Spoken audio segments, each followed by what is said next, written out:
شاهزاده رضا پهلوی، سپاس از حضور شما در برنامه من و توها و در استودیوی جدید من و تو. خیلی خوشحالم که استودیو جدیدتون رو میبینم از نزدیک و بار دیگر همراه شما و البته همیهنان عزیزمون هستم در این برنامه. شاهزاده، میدونم برنامه شما زمانتون محدوده، برنامه‌تون بسیار فشرده است. ما هم سعی می‌کنیم که سوالا رو کوتاه بپرسیم و اولویت بندی کنیم. از آخرین گفتگوی من به شما 2 سال میگذره. 26 دی ماه 1401 بود که با هم گفتگو کردیم. 4 ماه از جنبش ملی ایرانی ها گذشته بود. شما در همون گفتگو هم به ایفای نقش تاریخی خودتون در مبارزه با جمهوری اسلامی اشاره کردید. حالا امروز در چه مرحله‌ای از مسیر این مبارزه هستید؟ ابتدا بگم که 2 چیز کاملا مشهود رو میتونیم بیان بکنیم که اکنون به این مرحله رسیدیم. هیچ زمانی نبوده که میزان قابلیت و قدرت مردم تا این حد بالا رفته باشه و همزمان تضعیف و وضعیت بسیار بحرانی برای رژیم که در ضعیف‌ترین موقعیت ممکن قرار گرفته به وجود اومده باشه. یعنی بعد از 46 سال این اولین باری است که می‌بینیم که چقدر قدرت مردم افزایش پیدا کرده و تاثیرگذاریشون و متقابلا چقدر رژیم ضعیف شده. این البته در نتیجه این هستش که خیلی اقدامات صورت گرفته و فکر میکنم که امروز میبینیم که به شکل کلی نگاهی که به ایران هست، ریزش هایی که داره به وجود میاد، نیروهای نیابتی رژیم که از بین رفتن در منطقه، یک شاید بشه گفت همراه اصلی رژیم که در سوریه بود که اونم از بین رفته، واقعا هرچی بیشتر میبینیم که رژیم در انزواست. و البته با ورود یک دولت جدید در آمریکا و بازگشت به یک فشار حداکثری، وضعیتی که مقدار تضعیف کرده بود این مسئله رو در دولت پیشین، باز دوباره اومده تو کار. اینا همه فاکتورهایی است که در جهت به نظر من به سود نهایتا مبارزه مردم ایران برای رهایی است و کار رژیم بسیار مشکل‌تر شده. من اجازه به راجع به این میخواستم بپرسم قبل از اینکه جلوتر بریم، راجع به پیامی که دیروز منتشر کردید همزمان با 22 بهمن و اشاره کردین یک برنامه مدون دارین، یه طرح 5 گانه که هم مسیر مبارزه رو مشخص میکنه، هم مسیر رو برای یک نقشه راهی رو برای فردای پیروزی. اگر میشه راجع به این برنامه، این طرح 5 گانه هم برای ما توضیح بدید. حتما. ببینید، طبیعتاً وقتی که در چنین مبارزاتی جامعه به قول معروف مردم در کف خیابان نقش خودشون ایفا میکنن، ولی باز به یه مرحله هم برسیم که از نظر رهبری و سازماندهی و کارهای تشکیلاتی کاری بکنیم که بتونن مراحل بعدی رو طی بکنن. خب این مستلزم هستش که من یک برنامه اساسی داشته باشیم.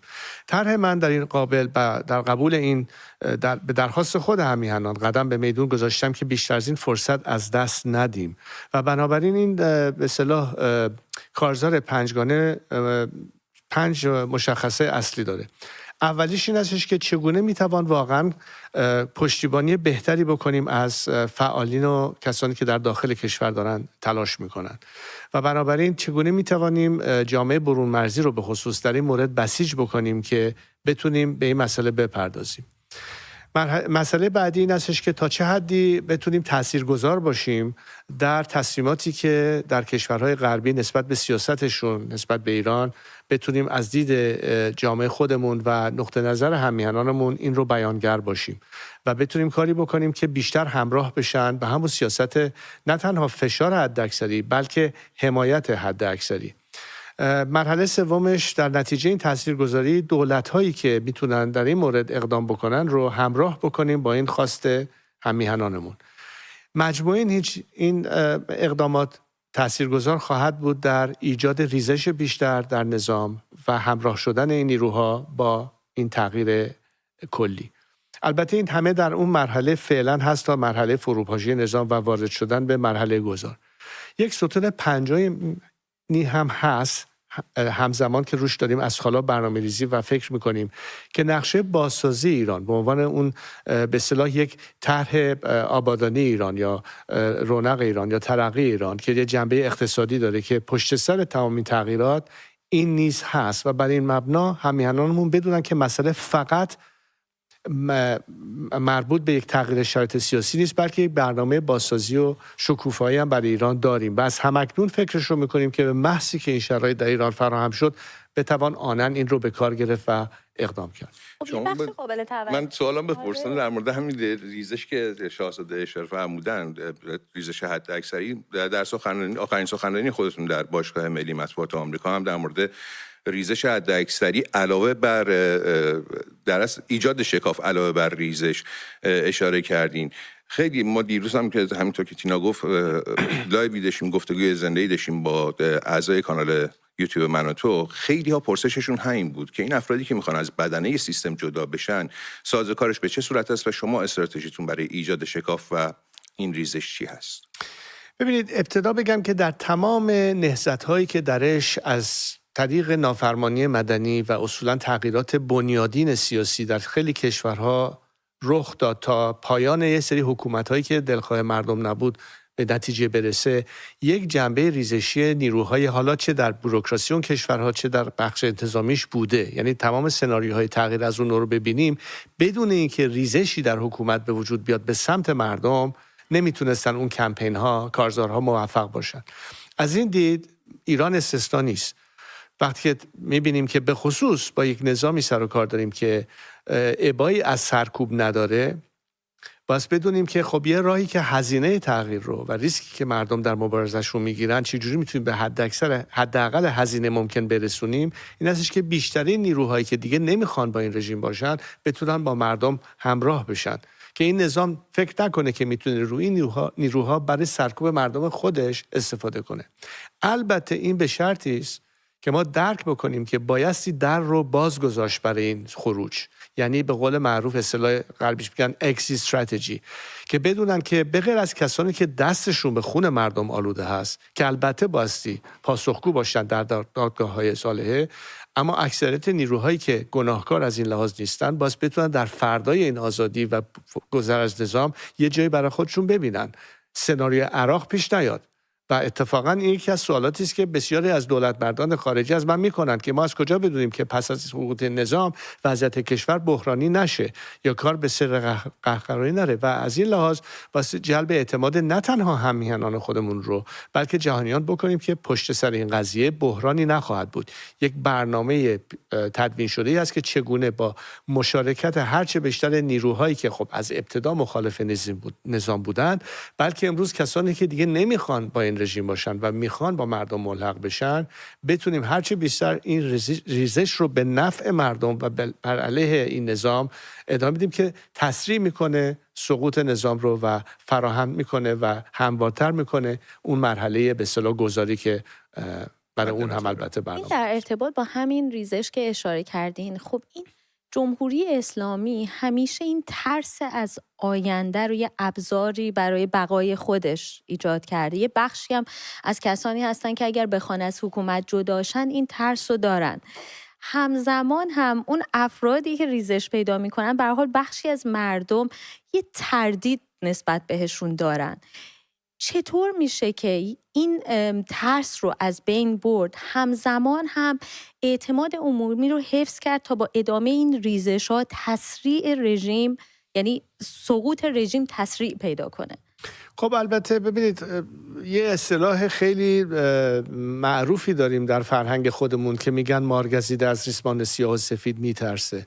طبیعی است که این اعتماد سازی کار یه شبه نیست و یه سری راستی آزمایی هایی هم باید در کار باشه. ما نمیتونیم به شکل مطلق اعتماد رو از بین ببریم، ولی مفهوم این نیست که چک سفید میدیم به هر کسی. یعنی در واقع فراتر از آنچه که میگویند در عمل ثابت میشه که آیا واقعا همراه هستن با اون گفتشون یا نه، و این فقط در زمان در مسیر اقدامات مشخص میشه. حرف من به همیهنانم این هستش که ما اگه بدونیم که برای بازسازی کشورمون در آینده، برای استفاده بهینه از تمام نیروهایی که میتونن کارساز باشن، یادمون نره این رژیم هیچ وقت راه نداده به کسانی که واقعا دلسوز مملکت هستن که بتونن برای مملکت کاری بکنن، چون اصلا انگیزشون خدمت به ملت نبود، حفظ یه امتی بود و صدور یک ایدئولوژی.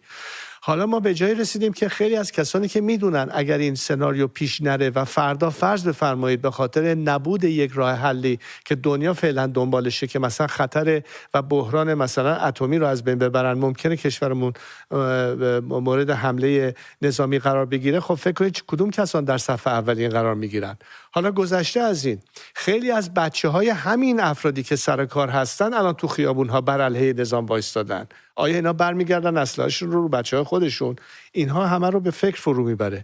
پس آماده خروج هستن ولی زمینش باید فراهم بشه و اینجاست که ما باید بر اساس یک سری یک فلسفه‌ای که واقعا در فرهنگ ما بوده، کردار نیک، گفتار نیک، پندار نیک، برخورد متمدنانه با فکر یک آشتی ملی و البته این به مفهوم نیست که مردم دسترسی به عدالت نداشته باشن، دادخواهی سر جاش، ولی باز حتی المقدور سعی بکنیم که اکثریت این نیروهایی که میخوان از نظام جداشن بتونن با مردم همراه بشن. خب خیلی ساده اگه بخوایم بگیم ما یه سری معیارهای مشخص وجود داره که شما بگین بر اساس این معیارهای فرد ریزشی رو میشه پذیرفت.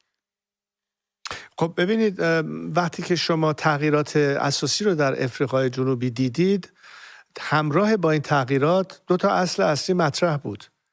یکی عدالت انتقالی در نحوه برخورد به اون کسانی که باقی میمونن از نظام قبلی که چجوری با اونا باز برخورد بشه، و البته یک کمپین به اصطلاح اسمش رو گذاشتن Truth and Reconciliation، یعنی در واقع یک نوع اعتراف به گناه و گذار از اون برای اینکه باز میگم همش تو این دور باطل چیز نیفتیم. و این مدل های موفقی بوده که در جهان تجربه شده. ما برای بار اول نیست که با این همچین سناریویی روبرو هستیم. پس باز فکر میکنم نحوه برخوردمون این هستش که دادخواهی سر جاش، اما مبنای کار ما با یک پیغام مثبت هستش، با یک برخورد صلح‌آمیز هستش، با دید انتقام‌جویی و در واقع چیزی که رفتار ما رو متفاوت میکنه از رفتار رژیم. کاری که خمینی کرد بعد از انقلاب با سران نظام قبلی چی بود؟ آیا ما میخوایم همون کارو با دقیقاً ما یه سوال داریم در همین زمینه. دقیقاً اتفاقاً یکی از بینندگانمون هم اینو پرسیده بودن. شما اگر همین عدالت انتقالی رو خیلی ساده و کوتاه یه بار دیگه تعریف کنین من ممنون میشم. ببینید، همین که اگه کسانی که باهاشون مواجه هستیم که میدونیم دستشون به خون مردم آلوده است، این حسابشون جداست از اونایی که تو رژیم هستن اما مرتکب چنین جرم و جنایتی نشدن، آیا بس اونها رو در همون کاسه قرار داد؟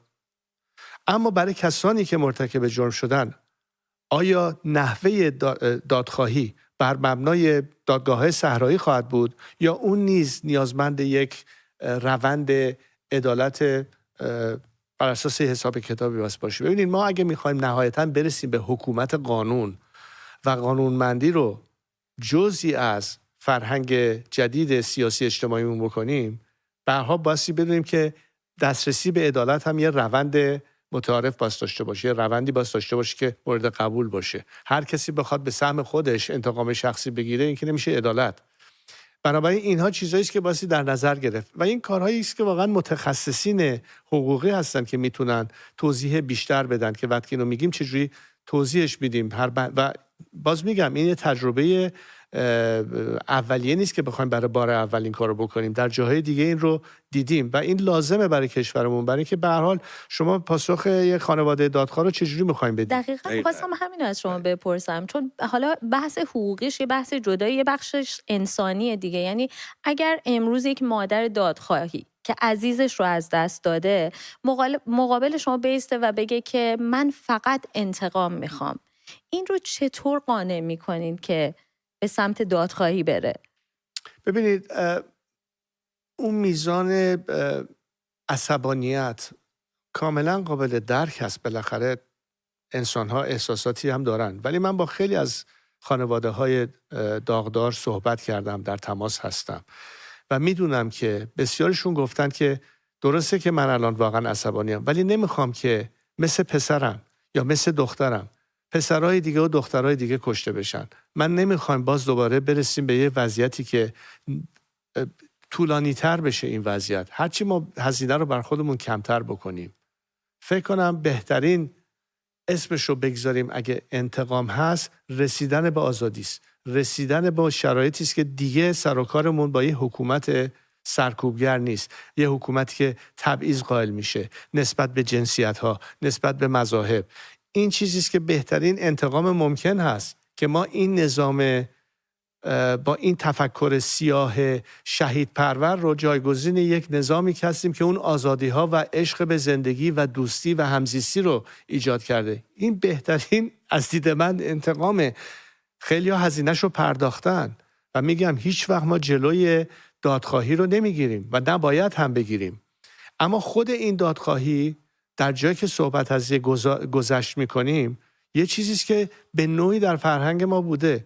همیشه یه اصطلاحی هم هستش که میشه بخشید به شرط که فراموش نکنیم، چون وگرنه دور باطل خواهیم افتاد. یعنی اگر اساس باشه، مبنا، تنها مبنای انتقام باشه، دور باطل خواهد بود که هیچ وقت ازش در نخواهیم موند. و خیلی از این افراد اینو درک میکنن و ضمانتی که میخوان منتهی نشش که هرگز این وضعیت دوباره تکرار نشه.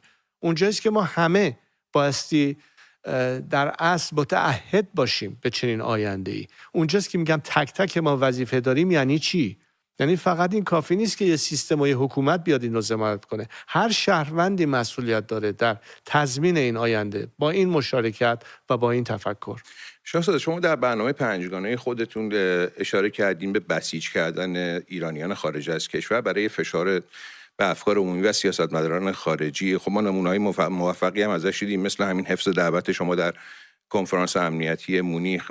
خیلی از اعضای کانال من و تو، یوتیوب من و تو، از پرسشی که داشتن این بود که چه پیامی، چه روی کردی رو ما باید در مقابل سیاستمداران خارجی داشته باشیم که بتونه بیشترین اثرگذاری رو داشته باشه. همین که ما بتونیم در عمل نشون بدیم. و یکی از صحبت مونیخو کردین، جلساتی خواهم داشت با تعداد از نیروهای سیاسی برای شروع یک فاز جدید همکاری سر اصول مشترک و نشون بدیم به غربی ها که ما اگه خواستمون آزادی است، توان اجراش هم داریم. این یک میزان رفتاری رو طلب میکنه.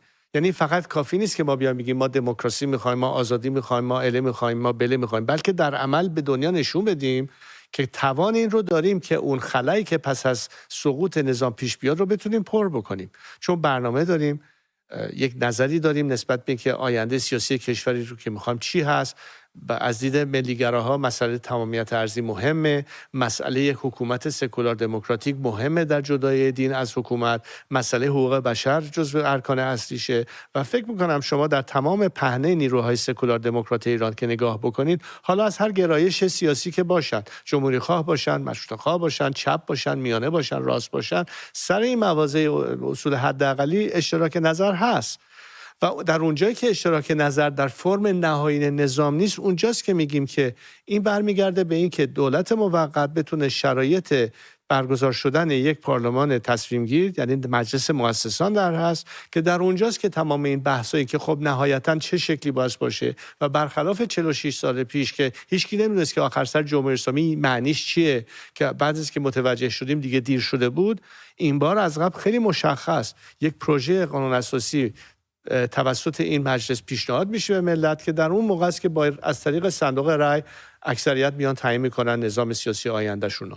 وظیفه ما بنابراین در این فاز به عنوان نیروهای دموکراسی خواه این هست که زمینه رو برای این انتقال فراهم بکنیم و بتونیم کمکی باشیم که از سه طرف در این فاز این نظام رو از بین ببریم، وارد اون مرحله گذار بشیم با مشارکت حداکثری نیروهای سیاسی که جزء اون ائتلاف مشتاقان، من اسمش رو میذارم اختلاف مشتاقان، یعنی کسانی که حاضرن و میخوان با هم کار بکنن، که این شامل کسانی که شاید تا دیروز با ما نبودن ولی امروز میخوان با ما همراه بشن.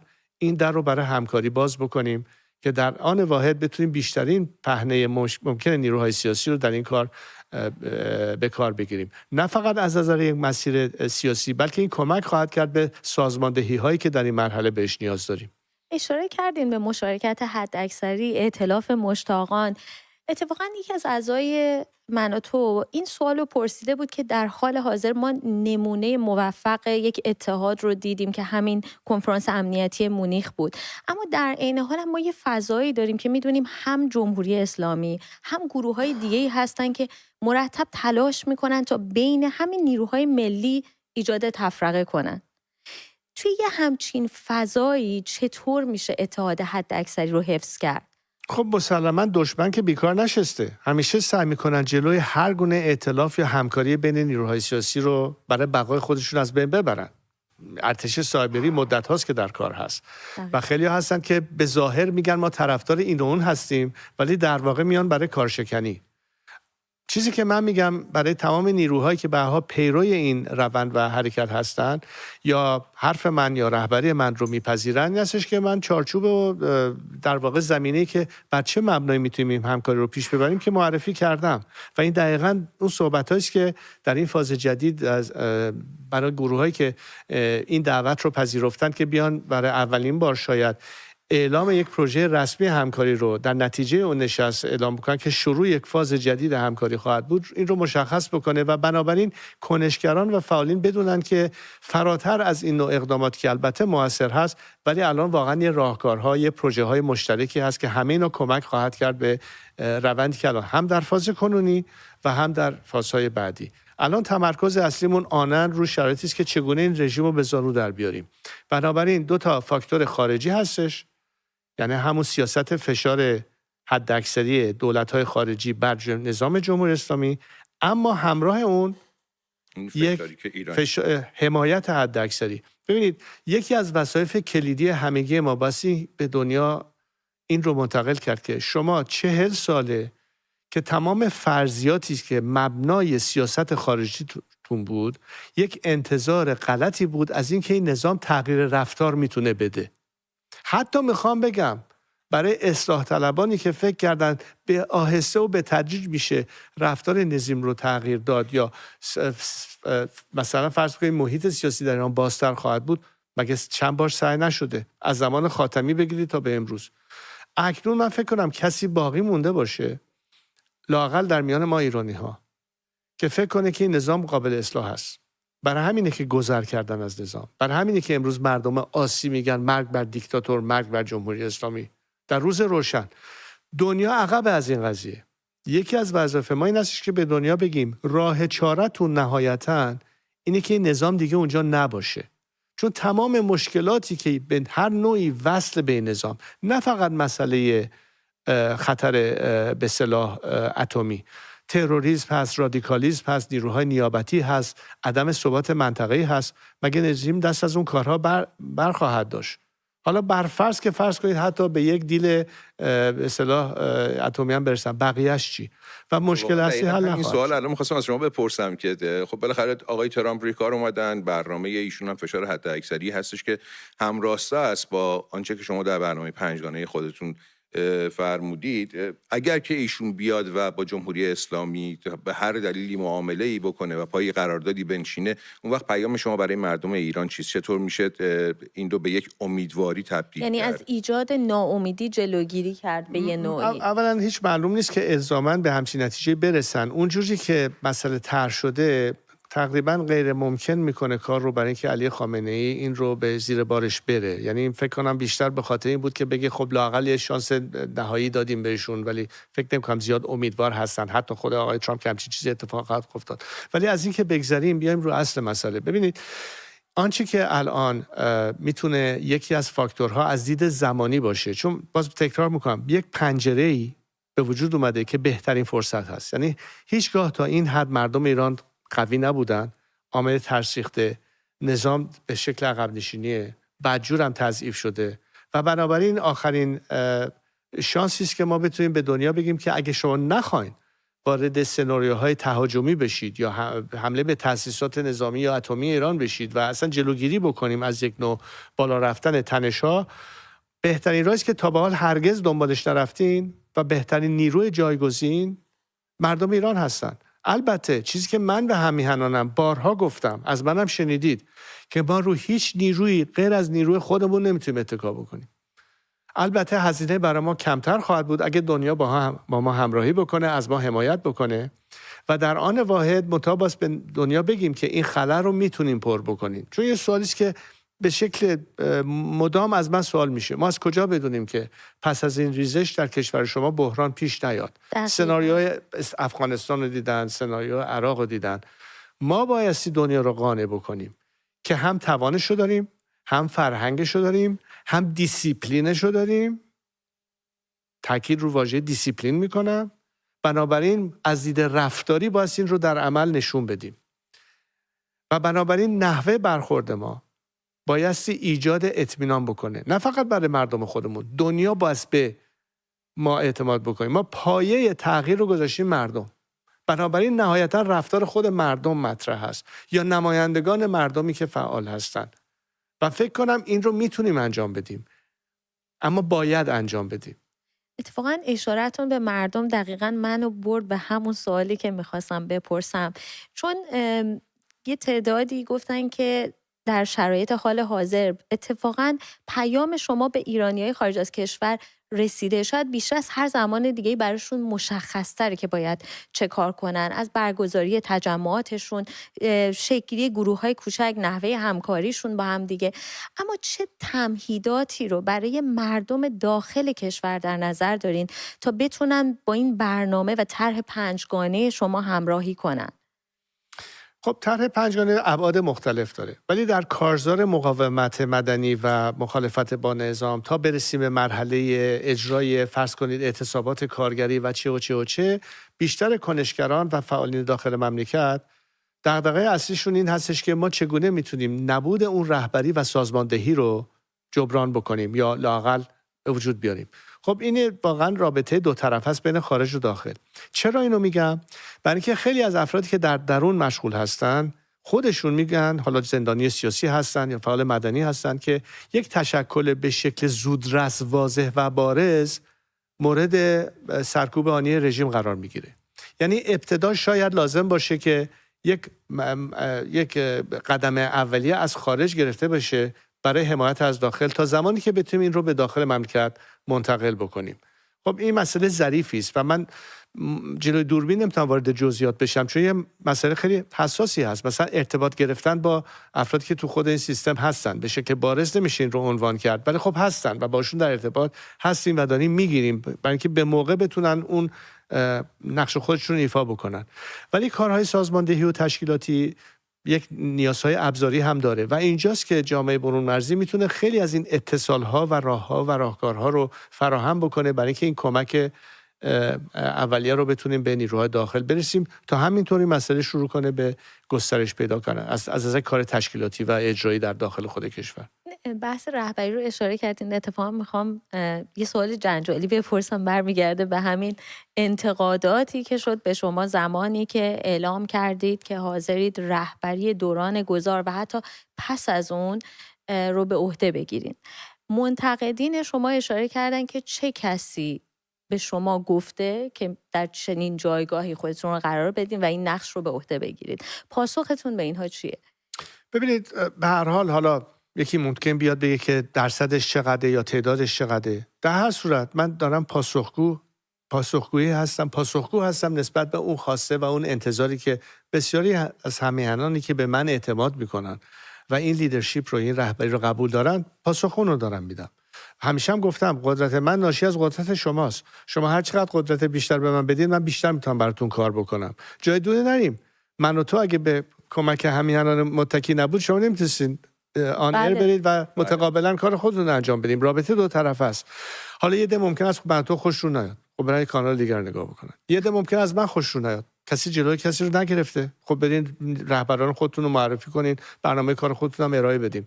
من دارم برنامه کار خودم رو ارائه میدم، در این موردم رهبری و مسئولیت خودم رو پذیرفتم. بنابراین از دید من به مردم پاسخگو هستم.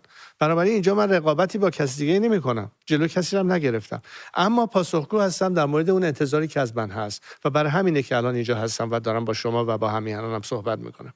خیلی ممنون. شاهزاده رضا پهلوی، شما در برنامه پروژه شکوفایی ایران خیلی تاکید ویژه داشتین بر روی متخصصین و نخبگان ایرانی برای ایران فردا یا به ایرانی که در آینده قرار هممون ببینیم، یک ایران آزاد و آباد، چه سازوکاری داریم برای اینکه این نخبگان ملیگرا رو در سراسر جهان جمع کنیم و سازماندهی بکنیم برای این موضوع؟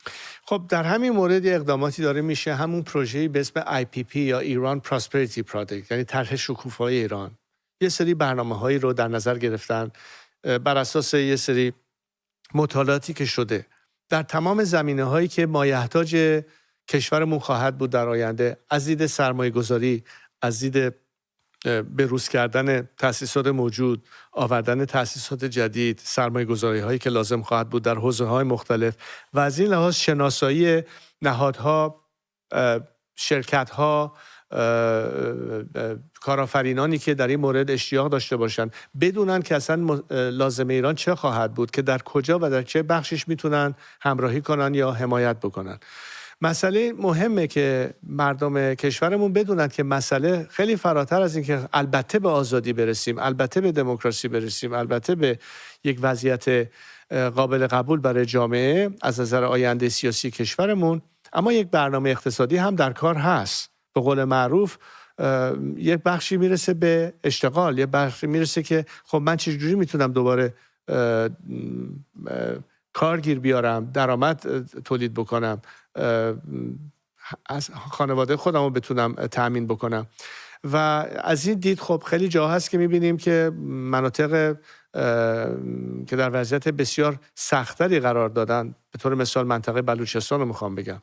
خب فرض بکنید فردا اگه یک کارآفرینی مثل آقای ایلان ماسک بیاد یک کارخونه تسلا در بلوچستان پایه‌گذاری بکنه، نمیدونم بتونه مثلا باتری سازی رو با لیتیوم که در ایران داریم که در واقع فکر کنم نفت جدید ایران میتونه باشه، از دید تکنولوژی جدید، تمام اینها چیزهاییست که باید در نظر گرفت که پتانسیلش رو کشورمون داره. اصلا دور از دست و دور از دست نیست. البته منتها در شرایط فعلی که یه مافیای حکومتی مسلح داره مملکت رو در واقع میچاپه، خب معلومه که در این شرایط نمیشه اون فضا رو فراهم کرد. اما به محض که فضا فراهم شد، از حالا برنامه‌اش رو داریم که وقت تلف نشه، آنن بتوان این عامل رو به راه انداخت. برنامه این هستش که در دراز مدت برای بازسازی کشور طرح داشته باشیم، ولی در آن واحد همون متخصصین اقتصادی حتی راجع به اون 100 روز اول پس از فروپاشی برنامه اقتصادی دارن که چجوری ما میتونیم اون مسیر گذار رو طی بکنیم. تمام اینا یک کار علمی تخصصی است که طبیعتاً کارشناسان اقتصادی دارن روش طرح و برنامه میدن. کنفرانس هایی در این ارتباط برقرار خواهد شد. بیشتر افرادی که میتونن در این مورد نظر بدن دعوت خواهند شد که نظرات خودشون رو بدن و به همین شکل بتونیم یک گسترش این نیروها رو داشته باشیم. شاید یک نگرانی میون وجود داره، اون هم خب ما الان کارفرماها یا کارآفرینای زیادی در ایران داریم که خب دستشون بسته است به خاطر بحث رویکردی که حکومت جمهوری اسلامی نسبت به این کارآفرینا داشته و سالها کار کردن. الان هم کارشون به یک جایی رسیده که مجبورن بنگاهشون و بنگاه تولیدیشون رو تعطیل کنن، چون دیگه براشون صرفه نداره که کار بکنن. اما خب اینا یک نگرانی هایی دارن برای بعد از سرنگونی جمهوری اسلامی که چه اتفاقی قراره برای کار ما، برای اون بنگاه تولیدی ما پیش بیاد. آیا مثلا مثل همون موقعی که اتفاقات 57 افتاد، بعد از اتفاقات 57 ما دیدیم خیلی از کارخانجات، خیلی از بنگاه‌های تولیدی بزرگ کشور رو مصادره کردن، بعدم بخشیدن، بعدم که نابود شد اصلا اون تولیدی‌ها و کارخانجات. چه اتفاقی برای اینا قراره بیفته؟ البته من فکر کنم اینا فراتر از کارگاه‌های تولیدی ان که علی میگه، یعنی اینا اتفاقا کارخانه‌ها و اون کسب و کارهایی هستن که به هر حال الان سازوکار کار کردن رو پیدا کردن، به هر حال رانتایی هم بوده که بهشون کمک کرده. یه بخشش هم اینان که اتفاقا تمایل به تغییر ندارن شاهزاده و حفظ وضعیت موجود رو سودمندتر میبینن. اینا رو چطور ما میتونیم قانعشون کنیم که اتفاقا در فردای آزادی ایران شرایط برای شما بهتره؟ قطعاً بهتر خواهد بود و چند برابر خواهد کرد از بازدهی که دارن در هر سرمایه‌گذاری که کردن. موضوع این هستش که یک متکی هستیم اساساً به این نوع نیروهای کارآفرین. منتها شما نمیتونید یک اقتصاد ناسالم داشته باشید که منجر به یک حکومت پایدار برسید. یه حکومت پایدار یا یک وضعیت با ثبات سیاسی بر مبنای یک اقتصاد آزاد و باز و سالم هم هست. این دوتا لازم و ملزوم هم دیگه هستن و برای همینه که میگم که ما نمیتونیم فقط بخش سیاسیش رو در نظر بگیریم بدون در نظر گرفتن بخش اقتصادیش.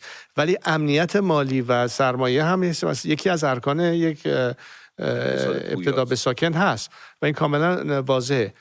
ولی جلوی اختلاس و رانت و کارهایی که یک جنبه فساد درش هست رو البته بحث جداگانه است، ولی بر مبنای یک اقتصاد سالم اگه فکر بکنیم بایستی سعی بکنیم که بیشتری نیروهای خالق یا کارآفرینی که پتانسیل رو دارند حتما در معادله قرار بگیرن، نه که حذف بشن از معادله، برعکس جزو معادله باشن.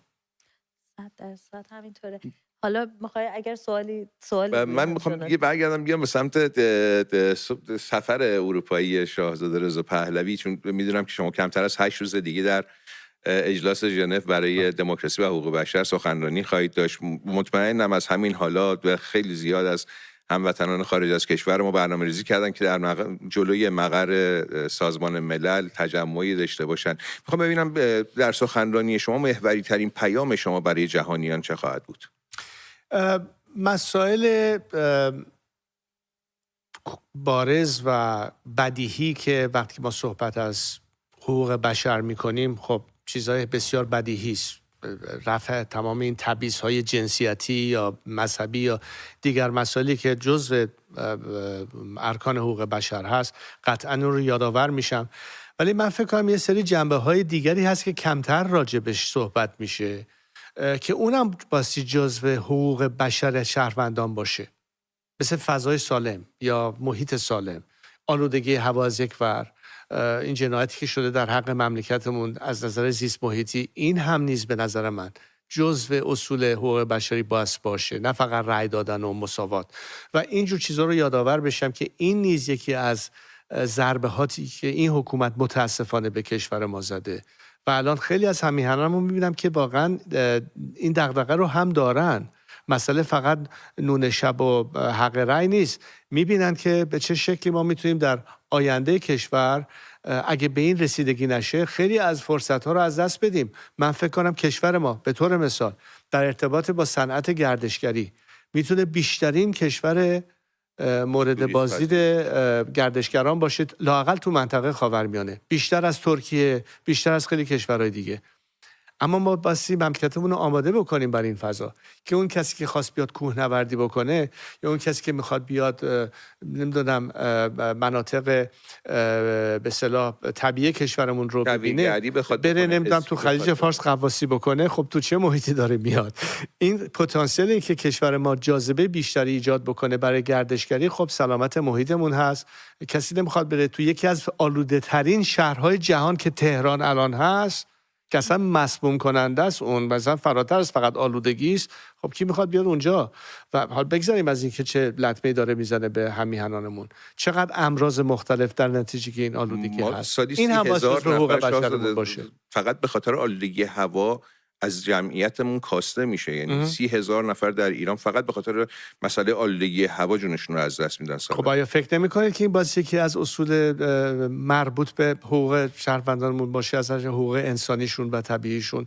و این رو میخوام یادآور بشم که مسئله فقط برابری یا رفع تبعیض نیست، اینها هم رو باید در نظر بگیریم و ادامه این حکومت ضربه بیشتری هست که فرصت‌ها رو ممکنه برای مملکت ما برای همیشه از بین ببره. انقراض یه سری حیواناتی که در کشور ما هستن یا گیاهانی که هستن، خیلی از این نوع مسائل من وارد جزئیات نمیشم، فقط یه نمونهشو دارم براتون. طالاب‌هایی که دارن از بین میرن، نقطه غیر قابل بازگشت دیگه. حالا این سفر شما من میدم سفر پرباری هم هست، از کنفرانس امنیتی مونیخ گرفته تا نشست همگرایی در مونیخ با گروه‌های سیاسی ایرانگرا و همچنین در ژنو، اجلاس ژنو هم همینطوره. با وجود تمام حواشی که پیش اومده، لغو سخنرانی شما در اتحادیه کمبریج، میخوام بدونم که این سفر شما چه جایگاهی رو در مسیر مبارزه برای آزادی ایران داره؟ ببینید، نشون دادن این هستش که فراتر از بالقوه هم‌میهنانمون قابلیت دسترسی پیدا کردن به این آینده رو دارن. اصلا تمام اساس کارزارم بر مبنای این هست که هم‌میهنانمون رو از مرحله امید به باور برسانیم. یعنی مسئله این نباشه که امیدواریم یک روزی آزاد بشیم یا امیدواریم به این مسئله برسیم. من بهشون میگم فراتر از امید باور داشته باشیم که قابل اجراست. ما نه کمبود نیروهای خلاق انسانی در کشورمون داریم، نه کمبود منابع طبیعی داریم. یعنی مملکت ما تمام لازمه ای که بتونیم به این دسترسی پیدا بکنیم رو داره. چیزی که کمبود داشتیم تا به حال، به خصوص زمانی که با یه حکومت بسیار سرکوبگر و خشن سر و کار داریم، همراه کردن جهان آزاد هست با این خواسته مشترک برای یک ملتی که ارزش‌های مشترک با این دنیا داره. و تعجب این که دنیایی که ارزش‌های مشترک با ملت ایران داره 40 سال معطل مذاکره با حکومتی است که اساساً ذاتش و فرهنگش برخلاف تمام این مشاعر هستش. این رو باید از خودمون نشون بدیم. ولی خیلی کار سختیه شاهزاده. یعنی من در شرایطی که شما هر روز دارید در بحران زندگی میکنید، منم کاملا با شما موافقم، چون فکر میکنم که در این باوری که شما میگین حرکت هست، در امید حس خوب و مثبت هست، اما اون حرکت برای تغییر وجود نداره، ولی باور شما رو مجبور به حرکت میکنه. اما خیلی هم هستن، من دیدم نوشتن یا میگن که توی شرایطی که ما هستیم این باوره خیلی برامون مشکله وقتی که داریم با همه این بحرانا دست و پنجه نرم میکنیم. خب مگه کسی گفت راه ساده است؟ راه ساده ای نداریم. البته که چالش های متعددی سر راهمون هست. سوالی نیست که کار ما سخته. جواب این هستش که شدنی است. اگه نشدنی بود باور کنید من اینجا نشسته بودم با شما صحبت بکنم. چون باور دارم این هستش که من اینجا نشستم و بهتون میگم راه برای این کار هست. اما یه چیزم فقط الان به یادم اومد که اینجا بگم. ببینید تمام این جوانایی که امروز تو مملکتمون از خودشون چقدر آگاهی، مطالعه، بررسی، به هر حال رفتن کنجکاو شدن، بررسی کردن، مقایسه کردن، یک دیدی نسبت به آینده دارن، ارزش‌های آزادی رو درک میکنن، ولی متاسفانه هیچ وقت تجربهش رو نکردن. یعنی له له دارن میزنن برای موقعیت. نمیشه به اونا گیر داد که تجربهش رو ندارن، ولی میدونیم خواستش رو دارن. اما دهه هاست که ایرانیان برون مرز در کشورهای دموکراتیک زندگی کردن، فرهنگ دموکراسی رو تجربه کردن. بنابراین اگر این خواست رو برای کشور خودمون میخوایم، رفتارمون باز بر اساس خواستمون منطبق باشه. ما نمیتونیم از یک سو بگیم این آزادی رو میخوایم ولی در رفتارمون اون احترام به عقیده یکدیگر، اون برخورد مسالمت‌آمیز، نه به حالت تحقیر، نه به حالت تهاجمی، این رو هم رعایت بکنیم. یا مشتمونه خروار دیگه. این رو باید در عمل نشون بدیم. چون اونجایی که هم‌میهنانمون در داخل میگن ما این همه هزینه دادیم، این همه تلفات دادیم، شمایی که در اون دنیای آزاد بیرون این فشارها روتون نیست، به ما نشون بدین که قابلیت که از ما حمایت بکنید رو دارید. اگه نشستین اونجا مثلا فرض کنید سر و کله هم دیگه میزنید، خب ما چه امیدی داشته باشیم که بتونیم این آینده رو بسازیم؟ این مسئولیت ایران برون مرز رو چندان برابر بیشتر میکنه در مقابل هم‌میهنانمون در داخل.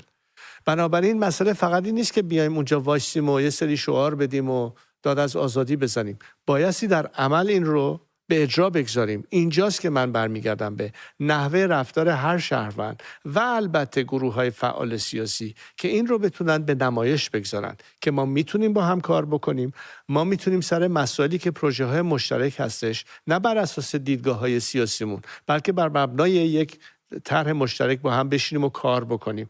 یک کار جمعی لازم هست. هیچ کدومون به تنهایی هیچ جا نخواهیم رسید و تمام این هدف من این هستش که به حد اکثر ممکن این مشارکت و همکاری رو به عمل بیاریم در این فاز که البته کمک خواهد کرد به مراحل بعدی. تو همین فرصت کوتاهی که شما گفتین، این پنجره‌ای که باز شده و واقعا بهترین فرصت هست از همه لحاظ که مردم بتونن با رهبری شما و کمک همه فعالین سیاسی از جمهوری اسلامی رد بشن.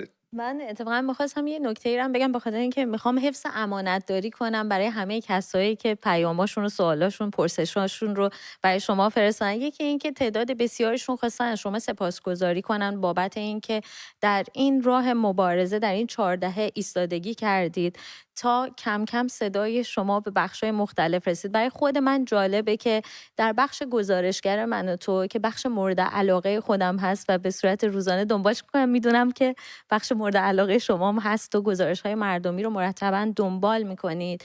چیزی که توجهمو جلب کرده رسیدن صدای پیام‌هاتون به یه نسل دیگه، یه نسلی که میخوام بگم 80 رو گذر کنیم، دهه 90ها پیام میفرستن و ما اتفاقا به اشتراک هم گذاشتیم. دهه 80ها، دهه 90ها اگر اونا رو بذاریم کنار، حتی عده‌ای هستن در بدنه خود این سیستم بودن یا همون ریزشیا. و برای خود من خیلی جالب بود که اینا بحثایی دارن میکنن راجع به عدالت انتقالی، اینو به بحث میذارن در داخل ایران و این نشون دهنده اینه که این پیام متداوم و منسجم گویا داره به جاهایی که باید برسه میرسه. یعنی این فقط نظاره‌گر بودن خودم بود که میخواستم با شما در میون بذارم و به نظرم جالبه و میخواستم بر مبنای این در پایان ازتون بپرسم که با همه اینها، این نقشی که پذیرفتید، ما جشن آزادی رو در ایران خواهیم گرفت؟ قطعاً. من فکر کنم تمام همیهنانمون که با این اعتقاد و باور که بالاخره سرانجام نور بر تاریکی پیروز خواهد شد، این روز فراهم خواهد شد و ما بتونیم این جشن رو در میدان آزادی بگیریم، برای یک بار تمام این فرهنگ واقعا تاریک و اهریمنی این نظام رو پشت سر بگذاریم و برگردیم به اون مسیری که واقعا حق یه ملتی است با این تاریخ، با این فرهنگ، با این تمدن. و وقتی که من صحبت از پیمان کوروش کردم همراه با پیمان ابراهیم، به خاطر این بود که عظمتی که کشور ایران و نقش کلیدی که ایران میتونه بازی بکنه در صحنه بین‌المللی، در ایجاد ثبات، امنیت، همزیستی و همکاری، که یه عاملی است که دنیا الان هی میگه آقا وضعیت امنیتی است و ما مسائل نمیدونم فرض بفرمایید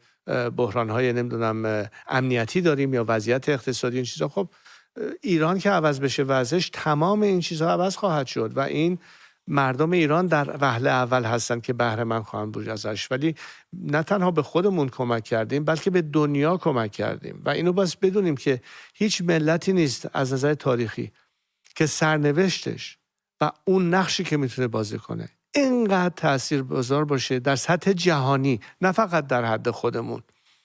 یعنی اینو بدونیم که این واقعا یک چیزی است که بیخود نیست که در تالار ملت‌ها در سازمان ملل یه شعری از سعدی هستش و لوحه کوروش، از هر فرهنگ دیگری، از هر فیلسوف دیگری میتونستن در اونجا استفاده کنن. ایران میدرخشه از دیده چیز. کدوم ایران؟ وقتی که دنیا میگه ایران این کارو کرد، این کارو کرد، به تازگی دیدید که از بس تاکید کردیم آقا حساب مردم ایران رو از حساب جمهوری اسلامی و نظامش جدا بکنید. این جنبه چیز دیگه، بالاخره افتخار ملی است و خواهیم رسید بهش. من این رو واقعا باور دارم. به قدرت مردم اعتقاد دارم. مردم نهایتاً تعیین کننده سرنوشت خواهند بود. چه دنیا بخواد چه دنیا نخواد، ما به آزادیمون دست پیدا خواهیم کرد. تمام تلاش من فقط این هست که با کمترین هزینه ممکن به این آینده برسیم و اینجاست که باز دست به دست هم بدیم و این کارزار رو تا سرحد و مرحله پیروزی برسونیم و من در خدمت همیهنانم همیشه بودم و هستم. شما محل جشن آزادی هم تعیین کردید دیگه، برج حالا میتونه تخت جمشید هم باشه، البته پاسارگاد هم میتونه باشه، میتونه سر قبر کوروش بزرگ هم باشه. حتما همینطوره. سپاس از شما. ما ایرانی ها همطور که گفتین شایسته بهترین ها هستیم. سپاس از این که حضور پیدا کردید با توجه به برنامه فشرده. همچنین سپاس از شما که همراه ما بودید. ما درنگ کوتاهی خواهیم کرد و بی‌صبرانه منتظر شنیدن نظرات شما در ارتباط با صحبت‌های شاهزاده هستیم.